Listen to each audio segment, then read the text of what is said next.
Vous suivez la télévision Isanganiro. Bienvenue, chers téléspectateurs, à cette rétrospective de l'information qui a marqué la semaine écoulée, dont voici les principaux titres.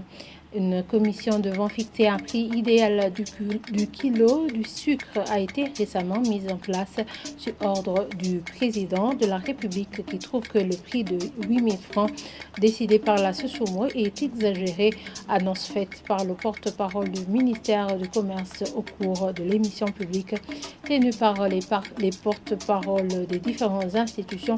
C'était ce vendredi dans la province Bururi.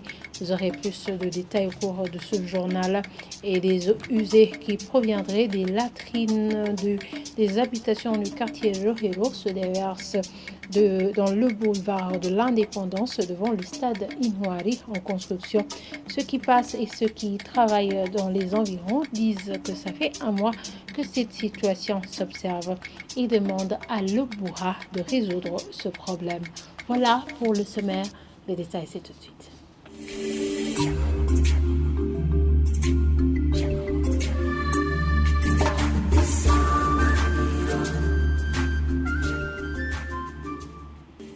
Je vous le disais en titre, une commission devant fixer un prix idéal du kilo du sucre a été récemment mise sur pied sur ordre du président de la République qui trouve que le prix de 8 000 francs décidé par la Sosumo est exagéré. Cette annonce a été faite par le porte-parole du ministère du Commerce au cours de l'émission publique tenue par les porte-paroles des différentes institutions. C'était ce vendredi dans la province Bururi. Sans donner de délai, il affirme que le nouveau prix qui sera décidé sera à la portée du pouvoir d'achat des consommateurs.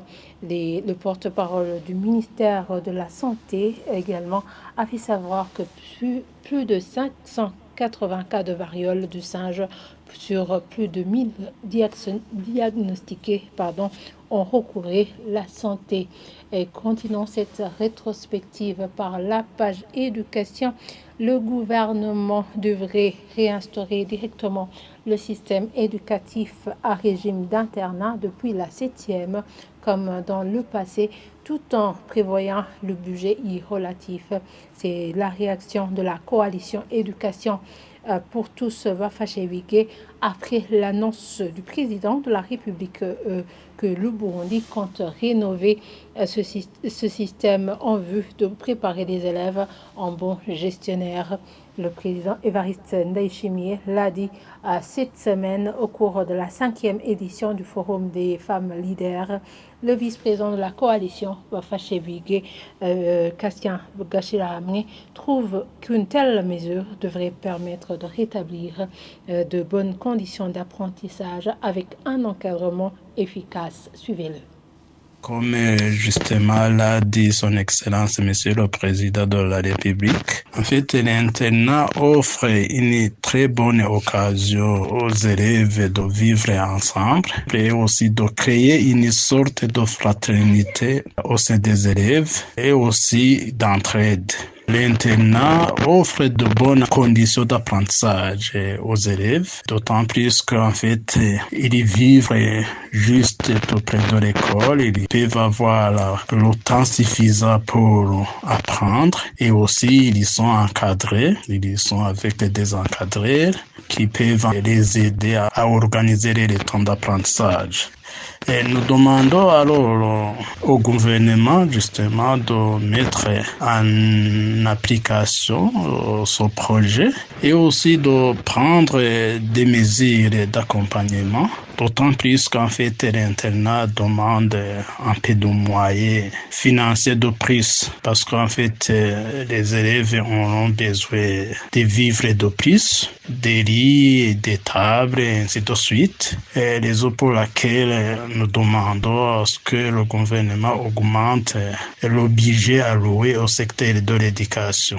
C'est vrai que le budget alloué à ce secteur est important par rapport aux autres secteurs, mais nous constatons que ce budget, le gros de ce budget, dépend des salaires du personnel enseignant qui est en effectif très important. Nous demandons aussi que cette mesure soit dans le cas fait de la possibilité responsabilité du gouvernement, justement, soit étendue depuis la 7e, comme on le faisait dans le temps, pour pouvoir préparer l'enfant dès son jeune âge. Poursuivons cette rétrospective par la page économie. Un financement de 15 millions de dollars accordé par la Banque africaine de développement (BAD) sera destiné au programme d'appui au secteur de l'eau ainsi qu'au renforcement de la résilience face au changement climatique (PARSEC) au Burundi pour une durée de 4 ans dans sa première phase. Nestor Niyonzima, directeur général de l'agence burundaise de l'hydraulique et de l'assainissement en milieu rural (AHMER), a précisé que ce programme sera mis en œuvre dans les provinces de Bubanza, Cibitoke, Cankuzo, Ruyigi et Rutana. L'annonce a été faite au cours de cette semaine lors du lancement officiel des activités du PARSEC. Suivez-le.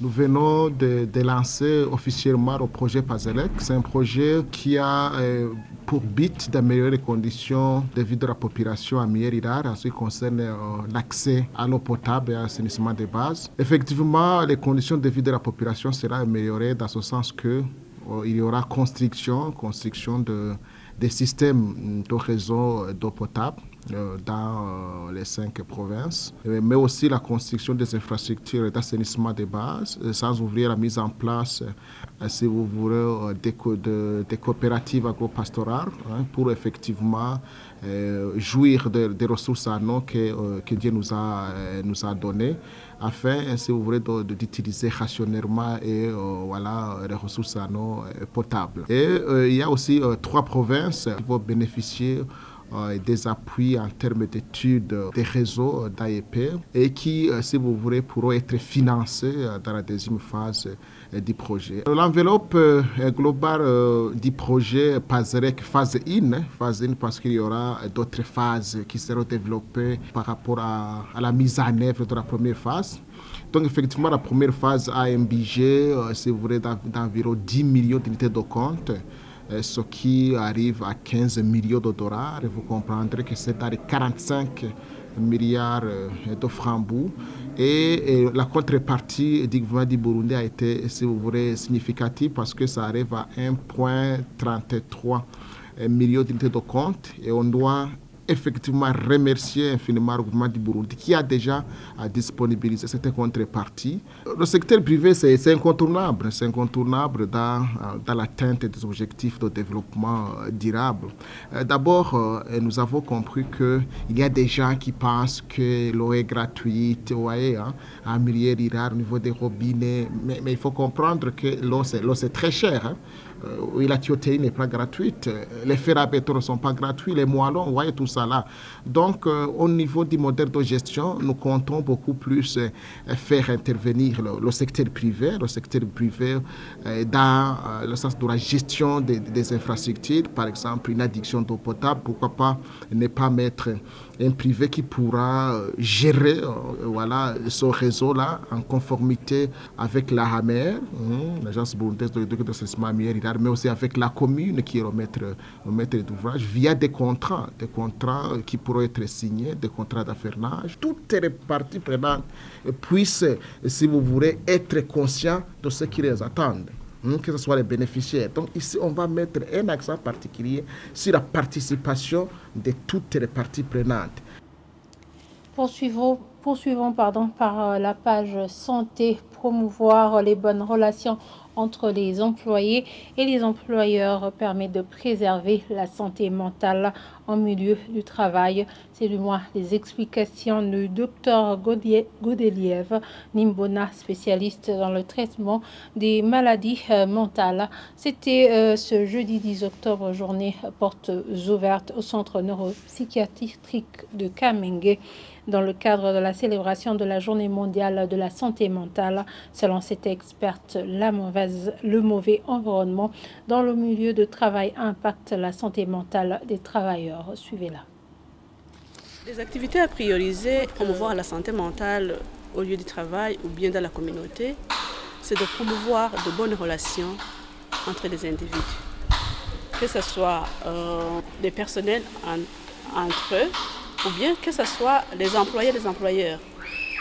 qu'il y ait respect mutuel, et qu'il y ait des activités pour lutter contre le stress et qu'il y ait une recherche de solutions pacifiques pour éviter des facteurs de stress pouvant entraîner des décompensations sur le plan psychologique ou psychiatrique.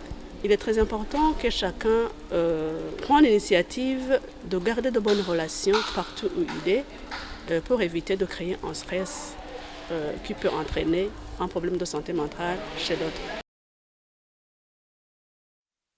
Je vous l'avais dit en titre, il s'observe une mare des eaux usées qui proviendrait des latrines des habitations du quartier Rohero dans le boulevard de l'Indépendance. C'est devant le stade Inouari en construction. Ceux qui passent et ceux qui travaillent dans les environs disent que ça fait un mois qu'une telle situation s'observe. Ils regrettent que les services habilités ne soient pas encore venus réparer le dit conduit. Il demande à l'Oboha de s'activer pour éviter les maladies liées aux mains sales. Évariste Ndiko Banyanga est passé sur ce boulevard. Ce tronçon, caractérisé par des odeurs nauséabondes sur le boulevard de l'indépendance du Burundi, se trouve entre le stade Inouari en cours de construction et l'immeuble Peace House. Dans ce tronçon, l'on observe aussi des nids de poules.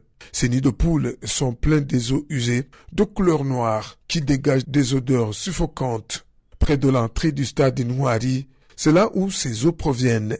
Certaines des personnes rencontrées sur les lieux pensent que ces eaux qui ont débordé proviennent des toilettes des ménages du quartier Rohero.